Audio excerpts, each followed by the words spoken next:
नाना नानी की किस्से कहानियों में मैं सतीश गुप्ता पोरवाल आपके लिए एक नई कहानी लेकर आया हूँ।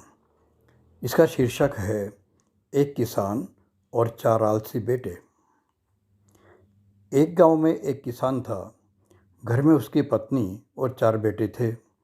दोनों पति पत्नी अपने बेटों को बहुत प्यार करते थे। इस तरह से बच्चों को माँ बाप का बहुत लाड़ प्यार मिलता था। ज़्यादा लाड़ प्यार मिलने से बच्चे लापरवाह होते चले गए। न तो पढ़ाई में ज़्यादा ध्यान देते थे और न ही घर और खेत के काम में। जैसे जैसे वे बड़े होते चले गए, ज़्यादा से ज़्यादा आलसी होते चले गए। घर का सारा काम माँ करती और खेत का उनके पिताजी।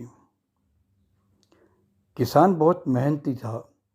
उसका एक बड़ा सा खेत था, लेकिन बच्चों के आलसी होने की वजह से उसे अकेले को काम करना पड़ता था।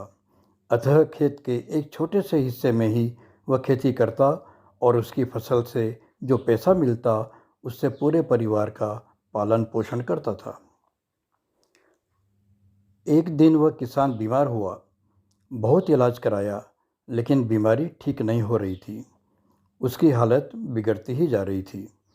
जब उसे लगा कि अब अंतिम समय आ गया है, तो उसने अपने चारों बेटों को अपने पास बुलाया और कहा कि देखो, मेरा अंतिम समय आ गया है, लेकिन मुझे तुम सबकी बहुत चिंता है। इसलिए मैंने भविष्य के लिए कुछ धन अपने खेत की जो बंजर भूमि है उसमें छुपा दिया है। जब बेटों ने पूछा कि कौन सी जगह, तो उसने कहा वह तो मुझे भी ध्यान नहीं रहा। खेत में खुदाई करके उस धन को निकाल लेना, ताकि तुम लोगों का जीवन सुचारू रूप से चलता रहे। किसान की तबीयत दिनों दिन बिगड़ती ही जा रही थी और कुछ दिनों पश्चात उसकी मृत्यु हो गई। 12 दिन तो मृत्यु पश्चात कार्यक्रमों में निकल गए। पैसा भी काफ़ी खर्च हो गया। किसान के चारों बेटों ने सोचा कि अब समय आ गया है कि खेत में से उस धन को ढूंढ कर निकाला जाए जो पिताजी ने वहाँ छिपा दिया था। अगले दिन वे चारों जमीन को खोदने के लिए गेंती, फावड़ा आदि लेकर खेत की ओर रवाना हो गए। वहाँ पहुंचकर बड़े भाई ने कहा कि मैं इधर खोदता हूँ और तुम अलग अलग हिस्सों में खुदाई शुरू करो। अब उन चारों ने उस बंजर भूमि में खुदाई करना शुरू कर दिया। मन में उमंग थी कि धन मिल जाएगा तो अपने परिवार का काम सुचारू रूप से चल जाएगा। 3-4 दिन में उन्होंने पूरा खेत खोद डाला, लेकिन उन्हें वह गड़ा हुआ धन कहीं नहीं मिला।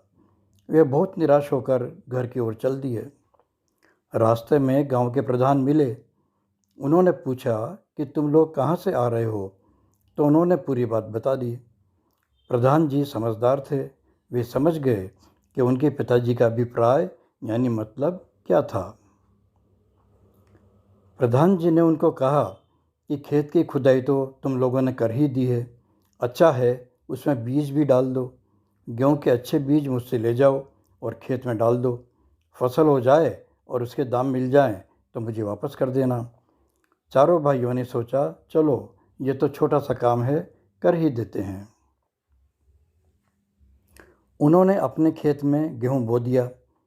फिर प्रधान जी ने कहा कि ऐसा करो, तुम्हारे खेत में कुआं है, मोटर भी लगी हुई है, तो सिंचाई भी कर ही डालो। चारों भाइयों ने सोचा कि चलो, जब इतना किया है तो उस खेत में सिंचाई भी कर लेते हैं, पूरे खेत में पानी डाल ही देते हैं। और उन्होंने ऐसा ही किया। कुछ ही दिनों में गेहूं की फसल उगने लगी। देखकर उन चारों भाइयों को बहुत खुशी हुई।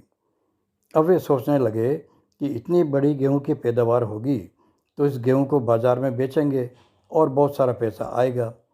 उस पैसे से हमारे घर का खर्चा तो चलेगा ही, कुछ पैसों से मकान का काम भी करवा लेंगे तो मकान बड़ा हो जाएगा। यह सोचकर उनको खेत के काम में रुचि होने लगी और मन लगाकर खेत में काम करने लगे। ईश्वर की कृपा से गेहूं की बहुत अच्छी फसल हुई और इतना गेहूं बाज़ार में बेचकर काफ़ी पैसा कमा लिया। अब उन लोगों को अक्ल आई। सोचने लगे कि यदि पहले से ही हम इतनी मेहनत कर लेते तो अब तक बहुत पैसा कमा लेते, हमारा मकान भी बहुत बड़ा हो जाता और हमारी शादी भी सही समय पर हो जाती। कहते हैं ना कि जब जागो तभी सवेरा। अब चारों भाई समझ गए थे कि यदि अच्छी मेहनत की जाए तो अच्छा धन कमाया जा सकता है। अब वे लोग भरपूर मेहनत करने लगे, जिससे उनके खेत में फसल भी अच्छी होने लगी और अच्छे दाम मिलने लगे, जिससे उन लोगों की आर्थिक स्थिति बहुत अच्छी हो गई। तभी तो कहते हैं ना कि मेहनत का फल मीठा होता है। तो कैसे लगी आपको ये कहानी? आशा है अच्छी लगी होगी। आपसे अनुरोध है कि अब तक यदि आपने हमारे चैनल को सब्सक्राइब नहीं किया है तो वीडियो के नीचे सब्सक्राइब पर क्लिक करें, हमें प्रोत्साहित करें और कमेंट्स में लिखें कि कहानी आपको कैसे लगी। कहानी को लाइक और शेयर भी करें। धन्यवाद।